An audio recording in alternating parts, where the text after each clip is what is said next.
K98 Talk is expanding its lineup for 2015.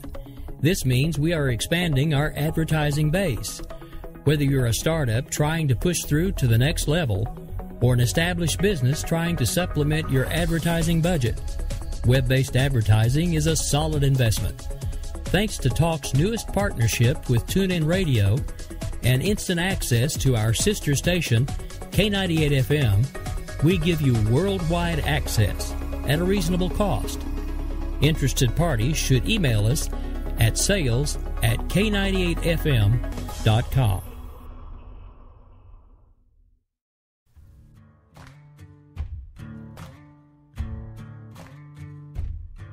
K98talk.com, a leader in internet radio. So grab your seatbelts and take the ride of your life on K98talk.com.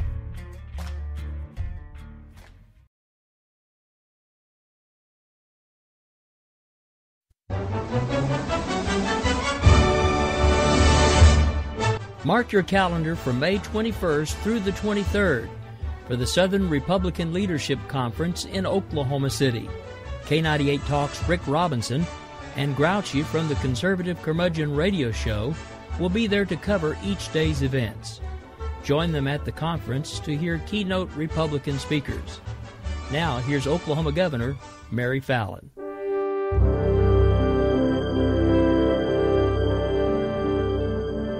On behalf of the Oklahoma Republican Party and the entire Southern Republican Leadership Conference Committee, welcome to Oklahoma City, ranked by the National Geographic as one of the must-see places in the world in 2015. I'm Oklahoma Governor Mary Fallin, and the road to win back the White House begins in Oklahoma City with the Southern Republican Leadership Conference. Your participation in this historic conference is crucial to the conservative cause and energizing America.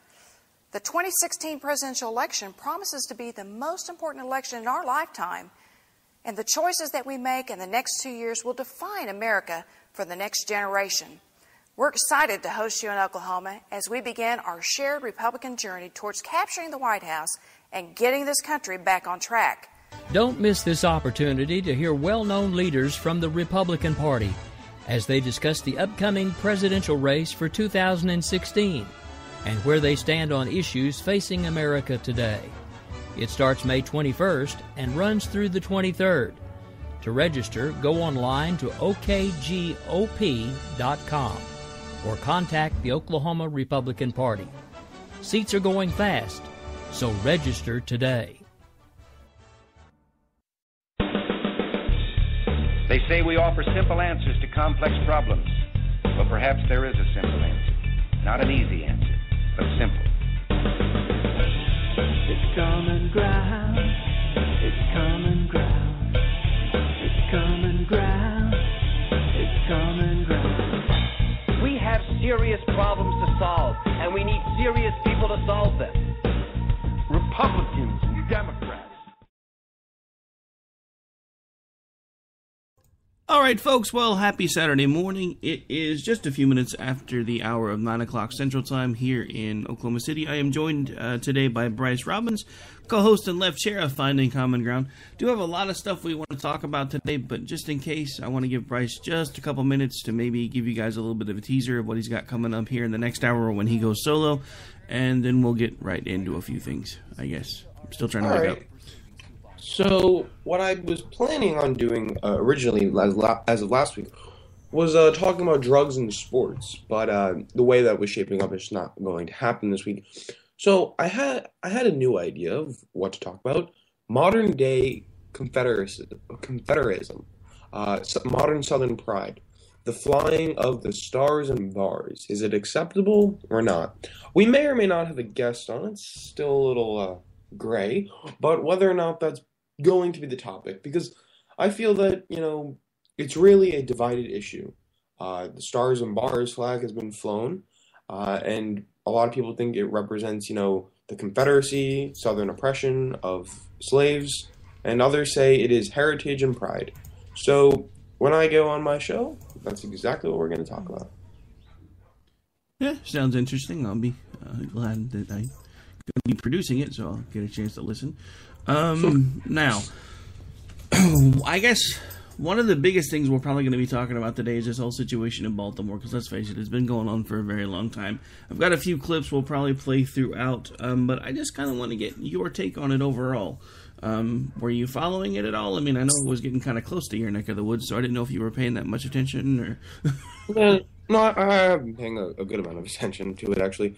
What I can say is, this case is interesting because nobody died at the hand of, somebody shooting somebody else, and it's really black and white. But what we do know is that what it's not black and white is why he got arrested. And supposedly he got arrested for the whole having a switchblade. But what we found out later was that it was a legal knife in the state of Maryland. But we don't know why he apparently ran from the cops, which drew up his attention. So I think there's a lot that we don't know. But there is some information that we can use to piece this together. But, I'm not going to lie and say that, he was innocent, or say that or the police are guilty, because it's a lot of black and white. But, I can give my input saying that, obviously what he supposedly did should not have equated to his death. That's probably what I would put it at. My whole thing with it is there's so many things that we don't know, because, you see video footage of him being put in the van, and he seemed like he was able to do that under his own power. There's been conflicting stories from eyewitnesses or ear witnesses, and then the guy basically walked it back and said he never said that because he was in, I guess, the van with him at the same time, but separated by a partition. And one of the original stories was he heard the other guy throwing himself all over the inside of the van, which I have seen or heard firsthand, and I know that type of stuff goes on. The issue is there's no way, at least as far as the medical examiner was concerned, for those injuries that were sustained to be consistent with self-infliction. Well, what we do know, though, is that one of the officer's knees was on Mr. Gray's neck, but that is consistent with a leg lace, which was the move that they were performing on him because he continuously was flailing his legs around. So perhaps it was done improperly, leading to several neck injuries. But again, this is an interesting case, because what we see here is we're not going to see the excuse that the cops feared for their lives. This is, were they doing their job right? And that's how really I'm viewing this one. Were they doing their job right? Because what we don't know is whether or not they inflicted this injury, or was it him doing it? I think that's the big argument here. What's your take on that one? Well, my take on it, and like I said, like I've been telling everybody on everything else that we've been talking about this on, I have been so busy. I am trying to follow it as best I can. What I'm getting is basically bits and pieces, and what I keep hearing are conflicting stories. I do know that according to reports, the injuries are consistent with exactly what you had just described, so I don't know if maybe at one point when one of the officers was trying to subdue him, if perhaps they had applied slightly too much pressure, which had caused some neck injuries that maybe were exacerbated by whatever happened in the van. I don't know. The biggest thing that I'm concerned about, and this is what I wanted to talk to you about today, and I just wanted to do it live on air. Over the next few weeks, I'm going to be really busy, so this will probably be something that we will put off until after I get back from the conference. What I would like to do, because there have been more and more reports that I have seen coming out about quiet rumblings that D.C. is wanting to nationalize and federalize the police departments. And with everything that's going on, I'm wondering if maybe there might not be some truth to that. So what I was going to ask you, and I figured we could come together in a few weeks and tell everybody what we found, I'm going to research it from the right angle. I want you to research it from the left angle, and basically we'll put the stories together and see if we can find out whether this is something that actually is maybe trying to be made happen, or if we've got just a bunch of tinfoil hat folks running around screaming and yelling. Because, even Al Sharpton at this point is calling for the federalization of police force. And there have been more and more pictures surfacing of cars driving around in places like Colorado that say federal police and national police. So I'm a little concerned, and I'll explain that a little bit more when we actually go into the meat of the story itself, that this may be some of the underlying issues that are going on. But since I haven't been able to find any corroboration of that, I kind of figured it would be a project that maybe we could work on together and see what we could find.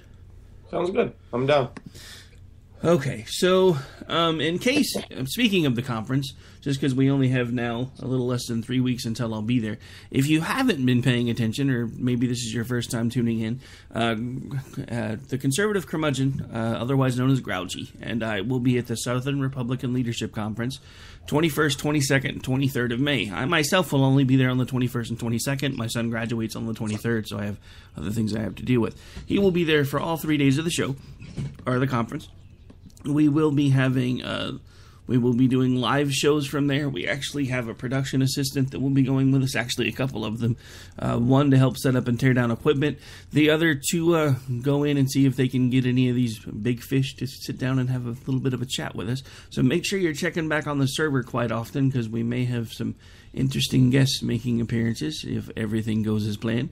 But again, we will be there 21st, 22nd, and 23rd. I have, of course, again, we'll only be there 21st, 22nd, but we'll be there for the entire thing, bringing you as much live content as we can. Also, anybody that doesn't want to do it live, we'll have it set up so we can pre-record it and play it again back later once we're back in the home studio. So one way or another, we plan on bringing you guys as much content from the convention as we can. So if you can get there, make sure you get there. Grouchy has said he's made contact with some folks that are saying it's free to attend. Everything I see on the website says there's at least a little bit of a cost, but I mean, if it's not that expensive if you just want to go to the convention itself. From what I can see, it's like maybe $40 for the 3 days. He's saying he's been seeing some reports where it was free, so I'm not sure. And honestly, I sent an email off about that, and they haven't responded yet. So when I get an answer, I will definitely let folks know for sure. Sounds good. Okay, so anything in particular you wanted to talk about before we kind of dive right into the main story? Because honestly, this one may take most of the time we have left anyway, because there's a lot to cover. No, let's just go for it. Okay, so we're going to start by playing a couple of different clips that I found. And then I'm going to give you my take on some things and some reasons why I think this may wind up going badly before it's all said and done.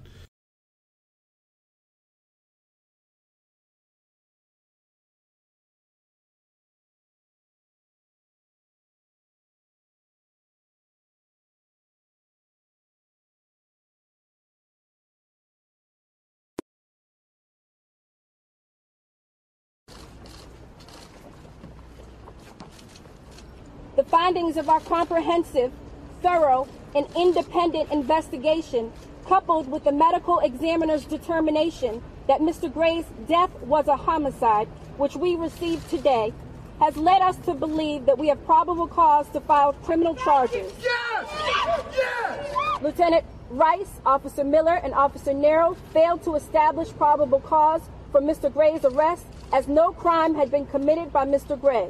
Accordingly, Lieutenant Rice, Officer Miller, and Officer Nero illegally arrested Mr. Gray.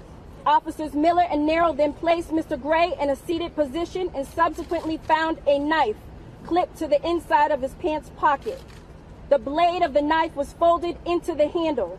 The knife was not a switchblade and is lawful under Maryland law. The manner of death, deemed a homicide by the Maryland State Medical Examiner, is believed to be the result of a fatal injury that occurred while Mr. Gray was unrestrained by a seatbelt in the custody of the Baltimore Police Department wagon. We have brought the following charges. Officer Caesar Goodson is being charged with second-degree depraved heart murder, involuntary manslaughter, second-degree negligent assault, manslaughter by vehicle by means of gross negligence, manslaughter by vehicle by means of criminal negligence, misconduct in office, for failure to secure a prisoner, failure to render aid. Officer William Porter is being charged with involuntary manslaughter, assault in the second degree, misconduct in office. Lieutenant Brian Rice is being charged with involuntary manslaughter, assault in the second degree, assault in the second degree, misconduct in office, false imprisonment. Officer Edward Nero is being charged with assault in the second degree, intentional, assault in the second degree, negligent, misconduct in office, false imprisonment. Officer Garrett Miller is being charged with intentional assault in the second degree, assault in the second degree, negligent, misconduct in office, and false imprisonment.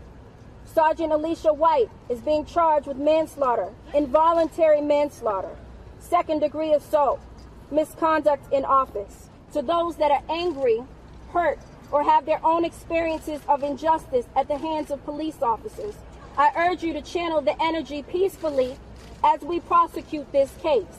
I have heard your calls for no justice, no peace. However, your peace is sincerely needed as I work to deliver justice on behalf of Freddie Gray.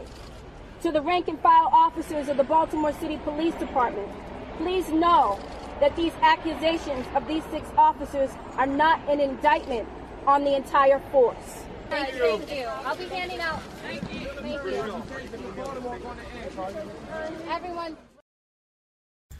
Okay, so I have a couple of different clips of that, and there's a few things that I want to go over first, and then I want to kind of delve into the charges, because one of the first things that I want to point out is this is, I think she is honestly probably the youngest state's attorney ever, and it kind of shows in here, because you can't see the video, but in my opinion, and this is all it is, I've watched the video several times, she comes out, and you can, at least in my estimation, you can see from the look on her face that Miss Marilyn Mosby appears to be visibly angry when this press conference starts.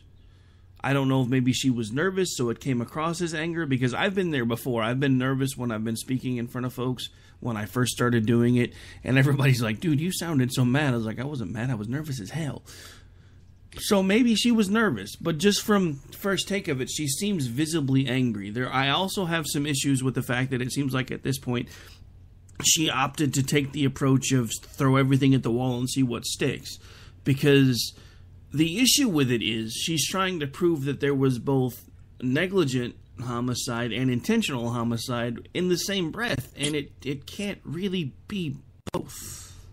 Well, we can. Well, actually, no. I mean, I'm going to disagree with you there, because I think the negligence that she's coming at is the negligence to get medical attention to prevent death.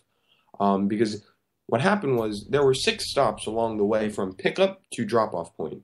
The 6th point being when they finally got medical attention. He was screaming for medical attention in his claim that he had asthma right in the beginning.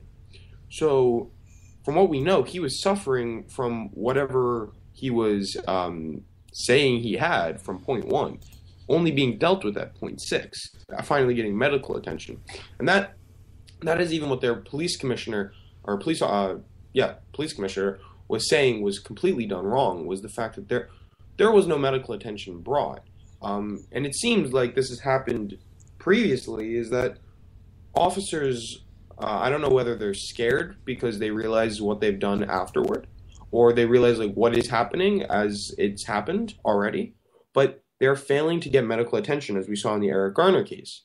And I feel like these outcomes wouldn't be the same if we had just gotten medical attention, because this would just be, paid for probably by the state through tax money. But I mean, it's worth it, because we probably wouldn't be in this issue today if the officers had just gotten medical attention. Well, I mean, again, the point I'm trying to make is I'm saying from a legal standpoint, okay, you cannot argue that it was intentional and negligent homicide at the same time. And that's going to cause issues during the preliminary hearings, because first of all, I don't know, because I've listened to the entire press conference. The entire thing's like 30 minutes. There's no way I'm putting anybody through that. But she didn't substantiate anything in any of the claims that she's made. I don't know if she has stuff that she's going to save for during the preliminary hearings, but so far she hasn't been able to bring anything that has swayed me to the point where she would be able to. The negligent homicide I could see, because the simple fact of the matter is they did things incorrectly. The negligent one should be able to stick, but the ones where she's trying to push it as far as she can to see if she can get intentional homicide, that's what I have an issue with, because I don't think any of the officers set out to kill the guy. So the negligent homicide is where I've been leaning all along. I mean, and you know me, I usually come down really hard on the side of the cops, but I couldn't find any ground to do that this time because there's just no way that the guy's going to be able to break his own neck. I mean, granted, if you take into account the injuries that may have been sustained before he was put in the van, if he was really throwing himself around like crazy, he might have exacerbated an injury and managed to severely injure himself. But the simple fact of the matter is that only works if the injuries were sustained in the first place. So my issue is, and again, I think this has a little bit to do with the age of the prosecutor, because she is really young to be in the position that she's in. And I'm not saying that that's necessarily a bad thing, but I'm saying it seems like she's bowing to a lot of pressure to see how much she can get to stick to the wall. My other issue is, if you listen to the very last few things she says things that a prosecutor should never say, especially not in the middle of a public press conference. She should not be using phrases like, "I have heard your calls." That's not something that's going to work out well for her. The last prosecutor that said anything that was remotely anywhere near this not only was eventually removed from the case, they were actually disbarred. The simple fact of the matter is, as a prosecutor, she has to remain neutral, and so far in that press conference, she did not do so. And that's one of the things that concerns me. Another thing that concerns me is apparently the mayor of Baltimore is on one of the commissions that apparently the White House may have put together to see about nationalizing the police force, which now even Al Sharpton is calling for. So I'm wondering if maybe that's one of the reasons why for the first couple of nights of this riot stuff, not really too much happened. And again, this will be something that we'll get into a little bit more after the conference, and we can find out whether this stuff really is going on behind the scenes or if the rumors that I'm hearing are just crazy rumors. And you never know, it could be one or the other. Well, yeah, I mean, in response to that, I think what makes this case so interesting, and you were talking about, you know, like, you don't just break your neck. But what makes this case interesting is it's not just a white cop on a black man. You had like three black officers were involved, one being a woman, two being men. That makes this interesting because it's no longer white cop, black victim. It is cops, black people. And I think that in addition to this victim being black, we're seeing that, you know, like what you said, you just take a little common sense. Something's not adding up. I don't think you can just break your neck by swinging yourself around. I feel like exactly what you said, it probably was exacerbated in that car after something had already happened, and there was a lack of medical attention. But, yeah, I mean, you know, but I just want to ask a quick question. We might be straying away here, but what did you feel about the North Charleston case in South Carolina? The man who fled his car, shot 8 times. Hang on, back up a second. Yeah, sorry. I actually was responding to a message I got through a private message. I'm sorry, what were you asking me? Let's start over. I was saying how it's very interesting that this is, you know, there were multiple black officers here, and this wasn't just white cop v. black victim. This was cops versus black person. So I think that makes this interesting because it's not just a white cop anymore. But that brings me to a question. What did you think about the previous North Charleston case? I was really famous when the guy was filming it on his cell phone. You mean the one where the guy was running from the cop and he got shot in the back? Yeah, the cop said he feared for his life, but I mean, he was running away slowly as well and shot 8 times. Okay. Well, here's my issue. If the cop had discharged his weapon, because here's the thing, the cop reaches down on the ground after he shoots the guy in the back, picks something up, which is later discovered to be his taser, and then goes and puts it near the person that he shot. Yeah. So here's my issue. At some point, this guy obviously probably was fighting him for his taser, because somehow it got on the ground. If the weapon had been discharged during that struggle, wouldn't have had an issue at all. The issue is, and this is purely, again, from a legal standpoint, because I've been here, and you can, as a person, literally still be in fear for your life if someone is running away from you. As a person, that can still happen because you've got adrenaline going on. You're like, is he going to turn around? Is he going to be able to find the taser? Where the hell's my taser? Where did it go? But from a legal standpoint, You cannot prove that you are in fear for your life if the person is running away from you when you discharge your weapon, because at that point they're no longer trying to hurt you, they're trying to get away from you. So, and this is another one where, again, I as much as I hate to do it, because I know how hard the job is, I know how much it sucks, I know that long hours, little pay, everything else, but the bottom line is, this is a situation where the cop did something wrong. He didn't have to shoot him. If he would have shot him while he was struggling for his taser, that would have been a different scenario, but he didn't. He waited to shoot him until the guy was running away from him. And the worst thing that brought this home for me a little bit more, because having had a child support case before and being in a situation where I was thousands of dollars behind because I didn't even know the child existed until he was 10, this guy basically died over a child support warrant. Because that's probably why he was running away, because he knew he had a child support warrant. That's probably why he started trying to fight with the cop, because he knew he had a child support warrant. The thing about it is, and this is the thing that nobody ever really thinks about, most of the time the local cops aren't concerned with your child support warrants because they're civil. I know this because I had people that have tried to have me pick people up for them before, and I'm like, I can't do it. Not unless they're doing something else. Because we're not just going to go out and find them for a civil warrant. But, I mean, it varies by city, so you never know. But the simple fact of the matter is the dude basically got shot in the back 8 times because he didn't want to go to jail for a child support warrant. Which is a very sad thing. Yeah. I mean, I agree with you on just about everything you said. But, I mean, again, my issue with all of this is, like I said, because now, of course, the Reverend Al Sharpton has made his appearance in Baltimore, and now he is, of course, calling for the Department of Justice to assume control over all local police departments within the country of the United States, which is... He's an idiot. Huh? He's an idiot. I mean, I'm sorry, but, like, I just hate him so much. But continue. I'm sorry. I didn't mean to interrupt. Wait. Hang on. Can you repeat that for me? It's really nice to hear somebody on the left tell me they hate Al Sharpton. Oh, no. I'm not even the only one on the left who hates Al Sharpton. Everyone should hate Al Sharpton. Al Sharpton is... It's sad. He exacerbates the very same problem he, quote, claims to be fighting against, which he only makes it worse. He is the reason that there... Okay, this might sound radical here, but...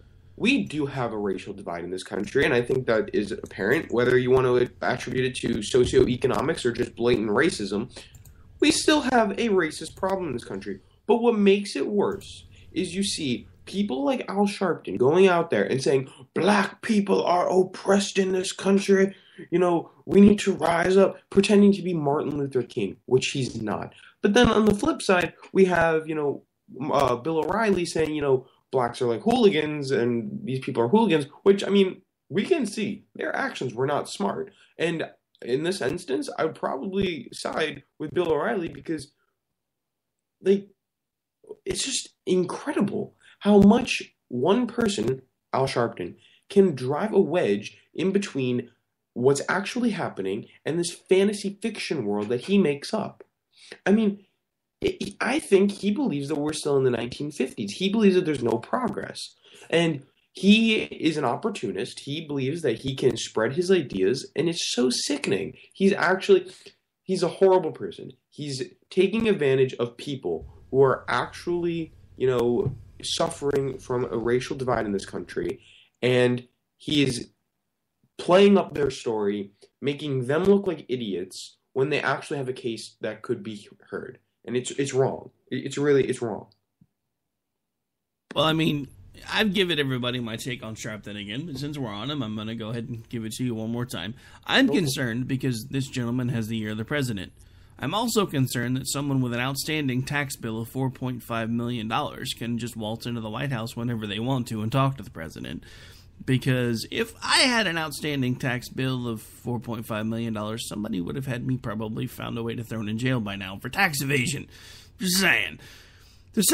And the reason I bring this up again is because let's let this sink in for a second. The fact that he could have an outstanding tax bill of $4.5 million means that he has made enough money to have had to have paid taxes of the amount of $4.5 million, and he has made that money by peddling racism and hate. It's true. That is sickening to me, that someone could make that kind of money off of hate. And that's one of the reasons why I don't like the fact that so many people buy into the BS from Reverend Sharpton and Reverend Jackson, because they are two of the biggest race peddlers I've ever seen in my life, and that's how they make their living. If we would stop as a group buying into their collective crap and just realize that there are things that we need to fix, and admit there are things that we need to fix, and actually work on fixing them, these two idiots would be thumbing through the one ads, not out stirring up crap. You're 100% right. And, I honestly think that there's a huge difference between what they're portraying and what's actually happening. And do you know I forgot her name, but you know the mother who went out and beat the crap out of her son that she saw in the riots? I mean, it went viral. You know what I'm talking about? Yeah, I know exactly what you're talking about. I was actually going to bring her up next hour. She should be she should be the new face, because that's exactly what they need. Somebody who literally lay down the line saying, you can't do that. These people rioting, okay, they're animals, and I hope they're all arrested. It's disgusting what they're doing, and it's sad, because they genuinely feel, and fine, let them feel that way, that, there is a problem in this country. I understand that. They have been, the subject of being second-class citizens. They have been the subject of, basically being separate in this country. And there's no lie that there is still a separation between races. And I think that today it's more based on economics, and it just so happens that the races, that those who are of lower standards are of colored or minority groups. But, what we're seeing, it's sad, because these people who are so angry don't have a Martin Luther King to lead them. They have Al Sharptons, and they have Jesse Jacksons. So what happens is now we're not seeing this uniform movement of success that we saw in the 1950s and 60s. What we're seeing is people saying, or school children coming out of school saying, we're going to riot. And when they do destroy things, let's not forget, they are from lower income. They're destroying the very things that help them. And it's sad. They burned down a mental ward that they were building for 8 years. They burned it to the ground. They burned down an old person's home. They burned down a CVS. What's sad is that these are the very places that, employ them, give them jobs, give them, a place to go, and they're destroying cars. All these people should be, lined up and taken away. And they really need somebody like that mother to uniform this movement, to make it solemn, because it's disgusting what's happening right now. All right, folks. Well, as you can hear from the music, we did run a little bit long. We're going to have to take a really quick break. We'll be back here in just a couple minutes to continue the conversation. When we come back, more about the mom that took matters into her own hands on national TV and some of the fallout that she's facing. Right here on Finding Common Ground with Rick and Bryce. We'll be right back. I came back when I heard thunder, but I'm down to one last breath. This is Misty, owner of Wax It Studio in Edmond, Oklahoma, and I'm here to talk to you about a skincare product called Theramedics. Theramedics has a wonderful line of products from anti-aging to hyperpigmentations all the way to acne. In fact, everyone at some point in our life is affected by acne. Acne can cause a great deal of embarrassment and anxiety. And in order to prevent and help other people, I have tapped into this wonderful product called Theramedics. Visit my website at www.prettyskindeep.com. Again, that's www.prettyskindeep.com.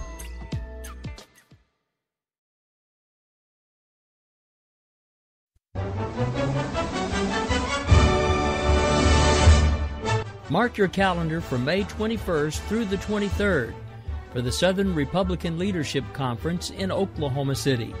K98 Talk's Rick Robinson and Grouchy from the Conservative Curmudgeon Radio Show will be there to cover each day's events. Join them at the conference to hear keynote Republican speakers. Now, here's Oklahoma Governor Mary Fallin.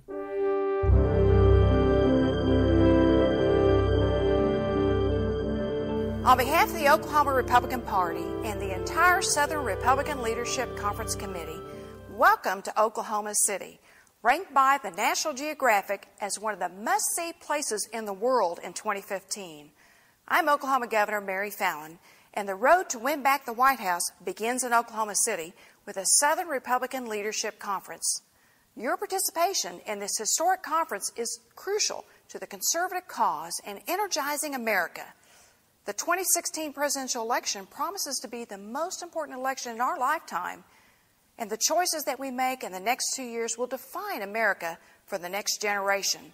We're excited to host you in Oklahoma as we begin our shared Republican journey towards capturing the White House and getting this country back on track. Don't miss this opportunity to hear well-known leaders from the Republican Party as they discuss the upcoming presidential race for 2016 and where they stand on issues facing America today. It starts May 21st and runs through the 23rd. To register, go online to okgop.com or contact the Oklahoma Republican Party. Seats are going fast, so register today.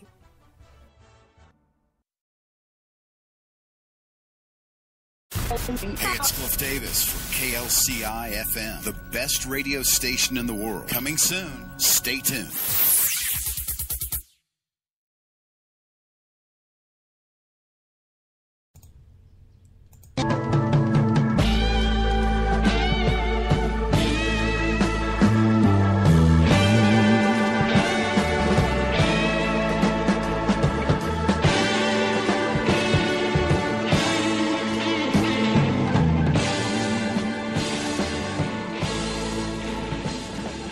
Folks, we're back. We're live. This is Finding Common Ground here every Saturday morning on K98Talk.com.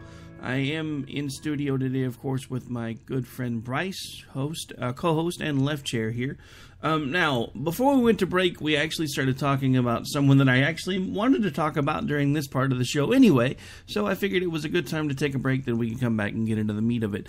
For those of you who may just be tuning in, the person we're speaking of is the mother who went viral on video in Baltimore for basically chasing her son around and beating him about the head and shoulders for doing stupid crap. So, the good thing about this story is for the longest time and for the first few days, anybody who saw the story is like, God damn it, it's about time that somebody did something about all this crap, because there's no reason that these kids should think it's okay to go out and do this. And then some folks got involved that probably shouldn't have, and now all of a sudden, she's having her actions reviewed by Child Protective Services. Yay.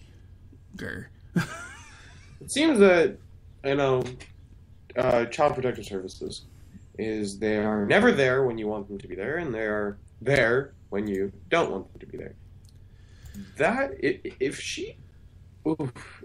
Her name's Tanya Graham. I wanted to find out her name. I regard her as a remarkable person because, she said, I've seen what happens to these young black boys in our towns. And remember, they view police as an invading force. That's just how I believe that these societies or these cultures view cops. They don't view them as, the annoying cops who pull me over. They view them as like an invading force. And she said, I know what happens, and I'm not going to let this happen to my son, and I'm not going to let him act that way. So, she was a young mother. I read a little bit about her bio. Very interesting woman. Grew up low income. But that doesn't excuse anybody. And she proves that it doesn't... You can't act that way because you're of low income, because you're certain skin color. There's still a way to act. And that woman is a great example of how to act. No, and I completely agree. And again, I guess my wife called it, because the day that video came out, she's like, as soon as all the dust settles, somebody's going to come after her for child abuse. I was like, there has to be a line somewhere, because here's the problem, and this is one of the biggest problems that we face everywhere.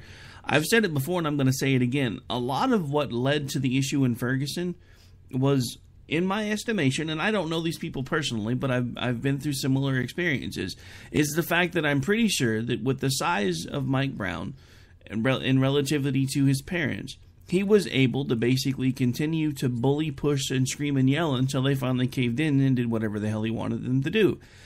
The problem is that's now happening pretty widespread throughout our country. That's teaching children the wrong thing. What they're learning at home is if I scream and yell and protest and scream and yell and scream and yell and scream and yell and scream and yell enough, eventually everybody's going to back down. What they're finding when they become part of the real world and they try that same approach that worked at home on the cops is they usually wind up hurt or worse, because the cops can't back down, because if they do, then things go to hell. Case in point, Baltimore. The cops were ordered to sit on their hands. Look at everything that happened there. There's no reason that should have went on for as long as it did. I don't care who got their feelings hurt. I don't care who was upset. The simple fact of the matter is those protesters that then became rioters and looters were breaking the law. So now that we've brought charges against the police officers, are we going to do anything about the hundreds of thousands of people that you have video footage on that were looting stores? Probably not. No, you're right. And I think it's really awful about really how they're destroying what is happening to them. They're destroying the community in which they live. Just to lighten the mood, actually, I wanted to read a post that I put on Opinion Nation, which everybody who is listening now should go on Facebook and like it at Opinion Nation News. It is a picture of a Snickers bar with the caption, "Hey Baltimore, have a Snickers. You turn into Ferguson when you're hungry." So I thought that was kind of funny. Ouch! You turn into Ferguson when you're hungry. That was just pretty good. Ouch! That's hilarious, but yeah, somebody's gonna probably yell at you for that later. Yeah. Oh man. Have a Snickers. You turn into Ferguson when you're cranky. I'm gonna have to remember that. That is awesome. It's on my Facebook page, so go check it out. That's awesome. But yeah, so anyway, again, kind of to take things back to where we were before, my issue is not the fact that she brought the charges. My question is, now that we actually do have a rather diverse group of police officers, I hope they can put the race thing to bed for once, because it's not. And you said something, honestly, that I kind of have to take issue with. You said cop versus black people. If you look at the numbers, cops predominantly kill a lot more white people than they do black people. I know. I actually have the numbers right in front of me. It's African Americans killed by police nationwide that were reported was 233 for African Americans, 414 for white. What I really was meaning in that statement was that we're seeing it and it's being publicized and it's being monumentally, given out by people like Al Sharpton who are playing up these numbers. My point wasn't to show that it's any more or less or that it's worse or not. My point is that, it gets played up more. That was really what I was trying to get at. Okay, well, I just wanted to make sure that, if nothing else, to give you a chance to clarify, because I will give you cop versus victim in this instance, but yeah. I don't know how much skin color would have had to do with it, considering we're dealing with a rather diverse group of officers in this instance. I mean, we're talking 3 white males, 2 black males, 1 black female. So, I mean, the gambit's pretty much covered there. And my issue, again, with all of it is, if there was something that was done inappropriately, I really wish they would have gotten him medical attention in the beginning of the trip instead of the end of the trip, because that might have, at least if nothing else, kept him alive. They may have still faced charges, but they probably wouldn't have been nearly as bad as they are now.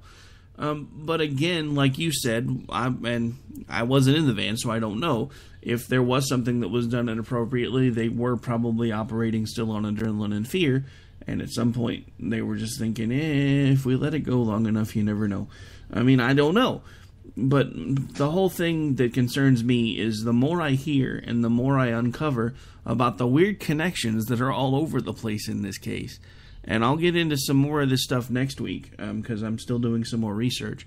But not only have I been able to, through a couple of articles that I still want to vet, see a potential connection between Baltimore's mayor and this national council that Obama is forming about possibly assuming federal control of police, there's also a connection between, I believe it's the prosecutor and either her boyfriend or her husband are kind of on opposite sides on this thing as well. And I'll have some more information about that next week. As we lead up to the conference, this will probably be one of the last kind of freestyle shows, because as we get closer to that, I want to start delving into a little bit more about the folks that are going to be there. I also want to give everybody the chance, if you follow me on Twitter, you follow me on, or you're friends with me on Facebook, if you're attached to one of the many Facebook pages that we have going, or even if you want to shoot me an email, now is your time, because what we're going to try to do is get as many questions from each and every one of you as we can, so that as we get the opportunity to interview some of these folks that may eventually wind up becoming front runners for 2016, we want to be able to ask them your questions, not just ours. So you can either send them to me on Twitter, you can email me at ricky@thesparkradionetwork.com, you can send me a friend request on Facebook. I will we'll hang out, we'll chat, we'll have fun. And you can ask me questions there. You can give me the questions you want me to ask there. And basically, we want to make this as interactive for you guys as possible, because this is our first chance to really be at something like this, and we hope it's not going to be our last.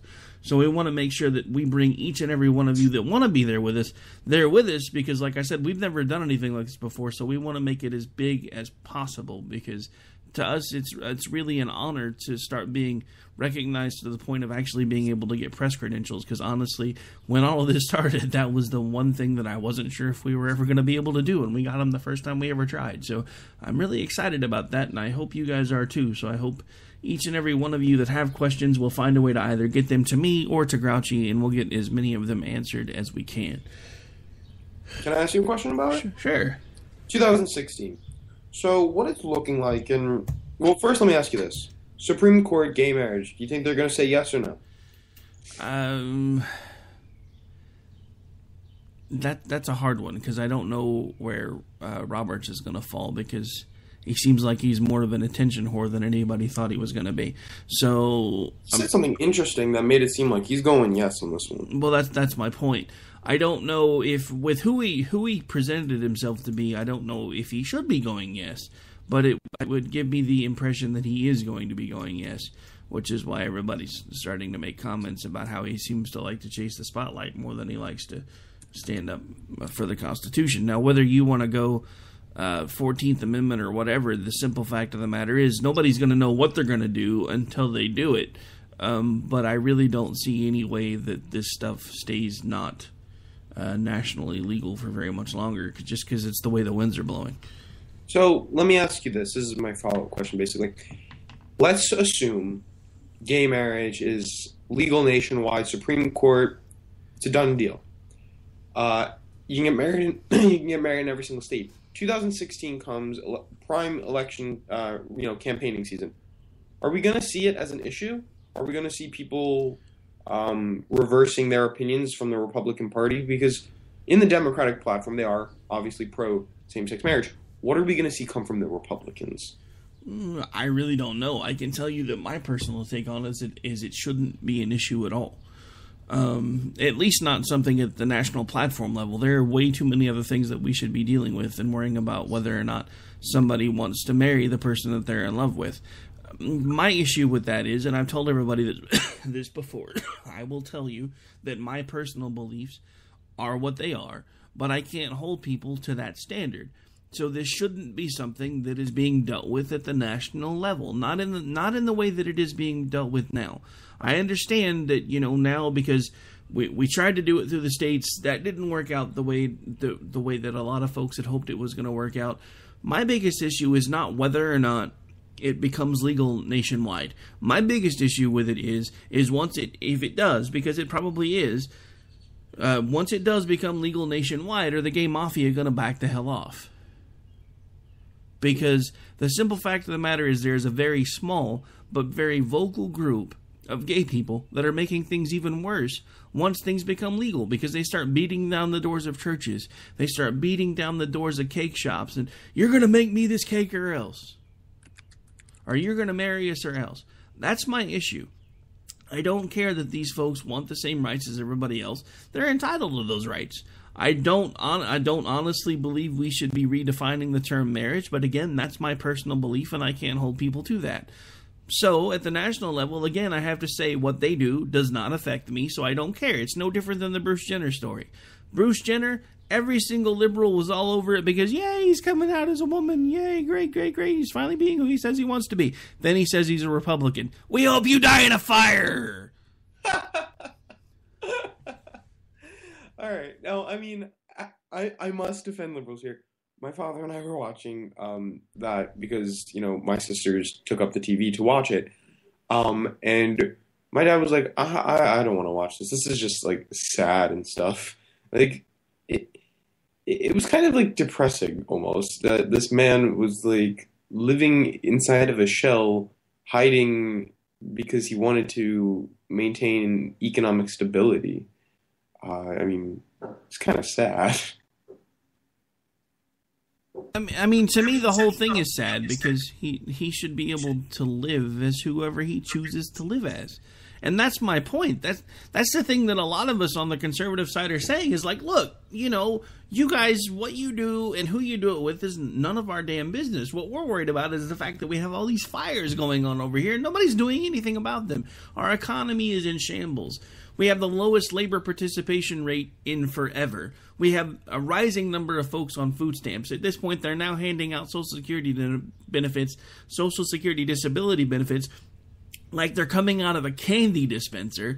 And the mainstream media wants to be all over ooh, Bruce Jenner's coming out as a woman. Who the hell cares? Bruce, change your name to Jennifer. Move the fuck on. Nobody cares. You're preaching to the choir here. It is so disgusting. I mean, I know you're not going to agree with me on this one, but it amazes me that, my belief is that, and I think you might hold the same belief, just you might not hold whether the planet is warming or not, but the planet is dying because we're polluting it so much. That's not frontline news every single day. But, literally our home is fucking dying. But what is frontline news is that, Paris Hilton or, Kim Kardashian just got boned in some hotel room. That's frontline news. That's disgusting and that is wrong. It's genuinely, it's an awful feeling to think we care more about, what's going on sale at Banana Republic and we don't care about, the children who are dying because of ISIS and how we don't do anything, really. I mean, these are just things that all right, for today's example, it is breaking frontline news that, the people, the King and Queen of England just had their kid or whatever. And, again, there are so many problems here that our planet is literally facing, whether it's ISIS, our crumbling infrastructure, climate change, poverty. Those things are never frontline news. Those are only news when you see Bill Nye arguing climate change, or when you see, some nutcase is saying, people who get abortion should be shot. Things like that. That's when it becomes frontline news, when it's radical. But it's not, I guess, sensational enough to make it frontline news, and that's wrong. It's depressing. Well, I'm still going to have to disagree with you on the climate change thing, but I'll give you everything else. I know. But, I mean, I think we can both agree that the planet is, being polluted at a point that it's never been before. Yeah, but you keep using the words we. I think at this point, our country does a lot to help stem a lot of the pollution that we do, and I think if all of the tree-hugging hippie motherfuckers would point their fingers towards the other countries that are still doing shit that they shouldn't be doing, everybody would be a lot better off. Because at this point, I mean, come on. Look at what... And let's use China as a case in point. They had the Olympics there not so long ago. They had to have fans blowing the pollution so they could at least get somewhat of a clear shot of the skyline. And yet, we've still got the EPA running rampant over here, and nobody says anything to China. Well, I mean, again, China is supposed to be curbing their emissions by 2030, and that's not radical enough to me. What I think, honestly, and 2030? Shit, I'll probably be dead by then. What the hell good does that do? No, I know. And I'm just saying, like, giving out that they have been admitting to curbing emissions. In fact, they just built some building that's the equivalent of 66,000 trees that processes CO2. So I think that the Chinese government is going to be doing their own thing. Wait, hang on. I must have missed something. So basically, they built a ginormous air purifier? From what I've seen, and it took 19 days, they said it's the equivalent of 66,000 trees. Oh boy, Star Trek is real. Yeah, it is. I'm assuming you remember the episodes where, I think it was one of the movies actually, I think it was episode 4, where they had talked about that they had built all of these machines that could scrub CO2 because of the fact that we had destroyed the rainforest. Absolutely, I do remember that episode because my girlfriend sent me a clip. She was like, "You're gonna like this, watch this." So I was like, all right. Actually, I think it was from one of the movies, not necessarily in there. I mean, they've mentioned it more than once, but one of the most prevalent ones I remember, I think, was from Star Trek Episode 4, The Voyage Home, which was the one where they wound up going back into time to get humpback whales, because in their timeline they were extinct. But one of the things they mentioned was that because of the deforestation of the rainforest, at some point they had built the technological equivalent of the rainforest trees to scrub the CO2 out of the atmosphere. So it's interesting to see all the things that have been talked about over the years on Star Trek that have eventually and ultimately become a reality. But at this point, we are going to have to wrap things up because we're going to have to shut things down so we can get moved over to your show. Sounds good to me. All right. So, any last words before we change gears? Today was a very interesting discussion, and I'm glad that we got to have a little bash session on Al Sharpton. Yeah, we should do that at least once a month. It's fun to bash Al Sharpton. No, totally. Let's have a bash Al Sharpton day. All right, folks. Well, we're going to go ahead and wind this one down. Make sure you stay tuned. Don't go anywhere. Coming up here in just a couple of minutes, you'll have Bryce all by himself on Opinion Nation, where he gets to go crazy and usually has my ears bleeding in the background, but I can't say anything. All right, folks, we're out for the day. Don't forget, as soon as this one is done, we will have his show. Then shortly after that will be my show by myself, where I'm sure if he listened to me, his ears would probably be bleeding too, just to be fair. I do.